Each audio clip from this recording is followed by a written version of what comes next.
Mesdames, Messieurs, bonjour, bienvenue dans l'autre direct. Aujourd'hui, je reçois Raphaël Debu. Bonjour, merci beaucoup d'être avec nous. Vous êtes le secrétaire départemental du PC, du Parti communiste. Alors, beaucoup d'actualités politiques, beaucoup d'élections en perspective d'ailleurs. On va tout d'abord parler de Vénissieux. Où j'allais dire, l'histoire se répète finalement. Le PC et le PS n'ont pas trouvé d'accord pour faire une liste commune dès le premier tour. On va en parler du second tour, c'est pas sûr non plus.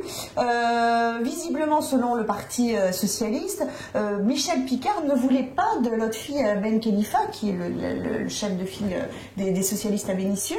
Est-ce que c'est votre version à vous? La question ne se pose pas tellement en termes de personnes, mais plus en termes de programme, puisqu'il y a moins d'un an, les Vénitiens ont voté, ils ont élu Michel Picard, et donc ils ont élu un programme, un projet communal qui a déjà commencé à être mis en place. Il y a un certain nombre de réalisations qui ont été lancées. Donc à partir de là, la question c'était plus, est-ce que le PS soutient cette politique municipale? Et on demandait au PS... Voilà, qui était déjà engagé, et on demandait au PS de produire les actes politiques de soutien à cette politique. Mais est-ce que vous étiez disposé finalement à accepter des socialistes sur votre liste Bien sûr, nous on était disposés à prendre toutes les bonnes volontés de gauche, tous les progressistes qui souhaitaient effectivement travailler avec l'équipe municipale. Parce que si on regarde la composition de la liste de Michel Picard, il n'y a pas que des communistes dans cette liste. Bien sûr, il y a aussi des membres du PG, d'Europe Écologie Les Verts, il y a aussi des militants socialistes, y compris des élus d'ancienne mandature qui sont dans l'équipe municipale de Michel. Et aujourd'hui, le Parti radical, qui était le seul allié du PS l'année dernière, annoncera son intégration à la liste de Michel Picard. Donc, ce n'est pas une volonté de mettre à l'écart le Parti socialiste. Donc, vous dites, voilà, le Parti radical va aller chez Michel Picard. Oui, tout à fait. Contrairement à l'année dernière. Contrairement à l'année dernière. Avec puisque, le PS. de toute Donc, c'est pas une évidence... question de personne, Il y a des personnes qui sont porteurs d'une politique. Le fait que les élus socialistes, dont M. Ben Khalifa, aient voté systématiquement contre tous les projets qui ont été portés par l'équipe municipale depuis un an, forcément, ça n'engageait pas au mieux la discussion. Pourtant, Lotfi Ben Khalifa n'est pas, j'allais dire, de la gauche plus à droite. C'est quand même... gauche.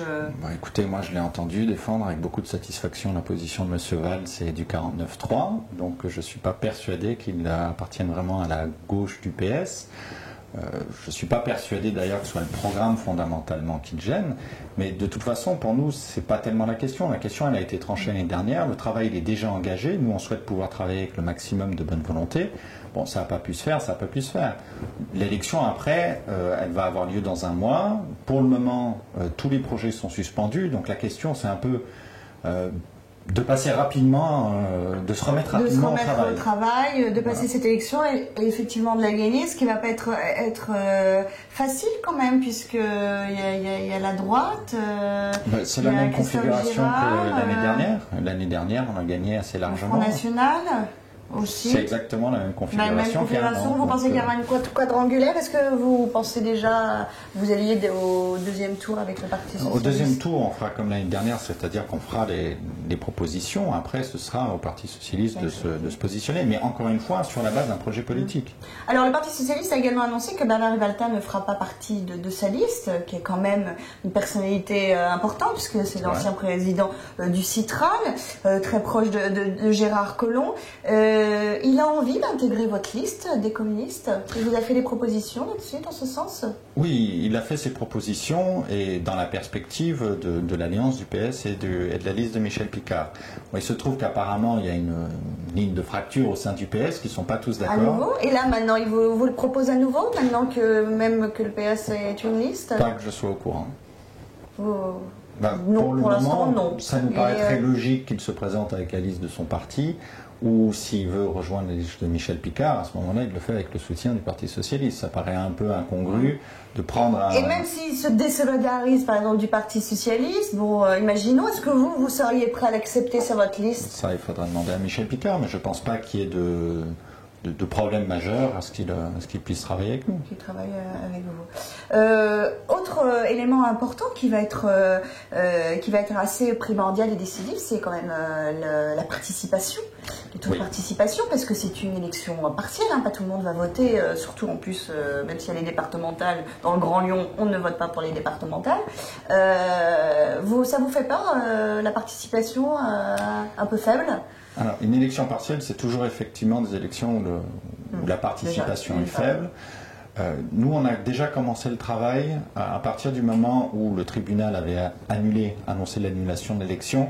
On était déjà allé auprès des habitants de Vénissieux pour expliquer ce qui était en cours et quelle était la possible. C'était quoi alors d'ailleurs leur réaction à ça? Beaucoup de gens ne saisissaient pas bien pourquoi il y avait une annulation d'élection, puisque d'habitude, quand on annule, c'est quand il y a une dizaine, une vingtaine de voix d'écart. On a quasiment 1000 voix d'écart. Donc ils ne comprenaient pas bien, d'autant que rien n'est reproché à Michel Picard et à son équipe. Oui, mais c'est d'autres listes. C'est la liste d'extrême droite. Ils ne comprenaient pas pourquoi la liste qui était arrivée en dernier remettait en cause toute l'élection. Donc ça a demandé effectivement un certain travail de pédagogie pour expliquer ça. Là, je pense que le sentiment qu'ont les Vénitiens, c'est que cette élection, elle tombe de manière un peu peut-être injuste, parce qu'ils ont déjà fait leur choix, donc il faut rapidement passer à la suite et rapidement se remettre au travail. Alors, quand même, Michel Picard a refusé de faire partie de l'exécutif de la métropole. Au sein du PC, j'avais cette question-là, quand on voit par exemple à Martial Passy, qui est vice-président, qui est aussi communiste, on voit Michel Picard qui refuse, on a l'impression quand même qu'il y a des vraies différences au sein du Parti communiste dans le Rhône. Pourquoi il y en a un qui décide de travailler avec Gérard Collomb et l'autre qui ne veut pas? Heureusement, le Parti communiste n'est pas un parti monolithique où il n'y aurait qu'une seule pensée. Il y a évidemment des sensibilités qui peuvent s'exprimer.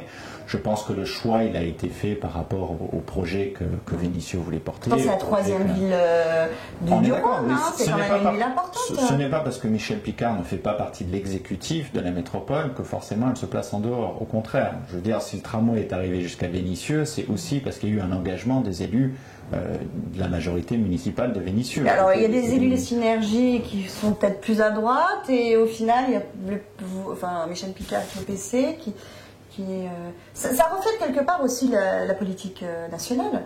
Lorsque les communistes, par exemple, refusent de voter la loi Macron et votent la loi Bien sûr, mais parce que nous n'avons pas le même projet de civilisation, nous n'avons pas la même lecture de la crise et des causes de la crise. Et effectivement, la loi Macron, pour nous, est une loi libérale, est une loi de droite, très clairement. C'est pour ça qu'on ne voulait pas la voter. On n'était pas seul à ne pas vouloir la voter. De fait, il y avait une minorité de gens à gauche qui voulaient voter cette loi. Passer en force avec le 49.3, ça nous paraît en plus être un déni du Parlement, des droits du Parlement. C'est quand même aux députés à qui on a délégué le pouvoir de voter ces lois-là. Donc passer en force, c'est dans le mode de gouvernance déjà quelque chose qui nous paraît très limite, et la loi en soi, de toute façon, elle reste toujours aussi mauvaise à nos yeux. Alors il y a également d'autres élections, c'est les départementales, où là vous avez fait une union dès le premier tour avec Europe Écologie Les Verts, dans les cantons que vous allez Alors effectivement, on sera présent dans 11 cantons, et systématiquement en binôme, si on peut dire. Ah, c'est nouveau, on le rappelle, la métropole ne vote pas. Donc Vénissieux va voter pour les municipales, c'est tout. Il ne reste plus de 13 cantons, et on est présent dans 11 de ces 13 cantons, avec Europe Écologie Les Verts, mais c'est quelque chose qui s'est construit vraiment à partir des territoires. C'est-à-dire que nos militants se sont fait des réunions, se sont réunis avec, y compris avec des gens d'Europe Écologie Les Verts, et puis ils sont tombés d'accord sur un certain nombre de points de programme, et on a monté les listes comme ça. C'était pas forcément quelque chose de préparé de longue date, ou c'est pas venu d'en haut, c'est vraiment arrivé depuis le terrain. Du terrain, d'accord. J'en suis assez heureux. Vous vous sentez plus proche aujourd'hui des Verts que du Parti Socialiste? Dans le Rhône, je parle. Dans le Rhône comme nationalement, parce que si on regarde nationalement, Europe Écologie et le Front de Gauche sont alliés dans 45% des cantons, alors que le PC, à qui on reproche souvent d'être allié avec le PS, ne va être allié avec eux qu'en dans 50 cantons sur 2000. Donc oui, on est plus proche des écologistes, effectivement. Et du coup, est-ce que ça envisage pas quelque chose comme pour les régionales aussi, une liste commune, Front de Gauche, Europe Écologie Les Verts? C'est une des possibilités. C'est une des possibilités. On a tous lu le sondage du Progrès. Vous n'avez pas demandé particulièrement avant, mais effectivement, si on peut se mettre d'accord sur le programme, parce qu'encore une fois, c'est quand même sur le contenu politique et sur ce qu'on souhaite porter que l'on va faire campagne. On ne va pas s'allier simplement pour le plaisir d'être allié avec quelqu'un. il se trouve que là, on a l'occasion de discuter, on discute au niveau des départementales, mais ça nous permet aussi de sonder un petit peu la philosophie des uns et des autres sur d'autres questions, et on arrive sur un certain nombre de points de convergence, donc c'est assez encourageant. Après, une fois qu'on sera vraiment dans la discussion sur les régionales, il faudra pousser cette discussion jusqu'au bout pour voir quels sont les points d'accord et désaccords, puisqu'on est deux partis différents, donc forcément on aura des points de désaccord. On voit qu'effectivement vous êtes en désaccord, enfin il n'y a en tout cas pas de point d'accord avec la politique socialiste de Manuel Valls, notamment en termes d'économie, etc. Ça c'est une idée. Mais lorsqu'on voit les sondages, lorsqu'on voit par exemple pour les départementales que 30% des Français sont prêts à voter le Front National, est-ce qu'il n'y a pas, vous n'êtes pas dubitatif en disant mais finalement on a raté aussi notre chose, le PC, le Front National réussit là où il y a un échec pour nous. Je pense que... Est-ce que vous pourriez proposer autre chose? On propose autre chose. Oui, mais quelque part ça ne séduit pas les Français. Ça ne les séduit peut-être pas parce qu'on n'a pas souvent la parole. Je suis très heureux que vous m'ayez invité aujourd'hui. Mais si on regarde quand même le temps de parole d'un Pierre Laurent, mais même si vous regardez au niveau des municipales de l'année dernière, le temps de parole national sur les grands médias nationaux était de 3% du temps de parole pour le Parti communiste. Il était de 35% pour Marine Le Pen. Mais est-ce qu'il n'y a pas une partie de fond aussi, le Front National qui a travaillé là-dessus, qui depuis, avec son non, père... je pense plus que malheureusement, c'est la conséquence des politiques libérales qui ont été menées, qui fait qu'effectivement, les solidarités, les inégalités se sont creusées, donc les peurs sont montées, et que c'est peut-être plus tentant pour la presse de jouer là-dessus, parce que c'est plus vendeur. Malheureusement, je pense que le vivre ensemble, la solidarité, la lutte contre les inégalités, ça prend plus de temps, ça prend une discussion plus posée, plus calme, plus argumentée, oui. Et que c'est peut-être un peu moins vendeur finalement. On a l'impression, quand aussi on invite le Front National, parfois qu'ils nous disent heureusement que vous nous invitez. Parce que... Oui, mais regardez objectivement le nombre de fois qu'ils sont cités dans la presse, le nombre d'articles qui sont faits sur eux. Si vous regardez la presse locale, tous les jours il y a un article sur eux.